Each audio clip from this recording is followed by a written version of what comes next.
አንተ ማላፈርክ እሺ አታፍሪም ብሏል እንዴ ደግሞ አንተ ማላፈርክ እኮ የሴተኛ ዳዲ አምጥዚ ምን አገባሽ በቃ አይመለከትሽም ምንም አይመለከትሽም በቃ የፈለኩትን ማድረግ መሆን ይችላል ለዚህ አይደለም እዚህ ቤት ስማ እኔ ለፋውበት ቤት አይደለም ውጭ ወጣ ነው አይመለከትሽም ምንም መሆን ይችላል ምንም ማለት ምንም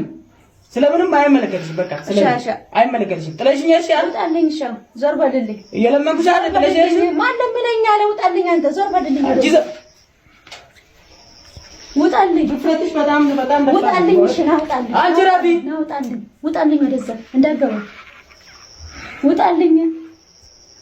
ያገበርኩሽ ነው ወደዛ ሂጂ ወደዛ ረዛጅ ስርዓት ይኖር ምን የተረገመች ነች በመዳያ ውጣልኝ አገቢ ውጣልኝ ከቤቴ ፖሊስ ዛሬ ነው ፖሊስ መጣ አገቢ ክፈትልኝ ክፈትልኝ ሳላዋርድ ይሁን እንዴት ህዝብ ሰብስበን ጉድ ማሳይልኝ አምጪ ማንንም አምጪ ክፈትልኝ አገቢ በቃ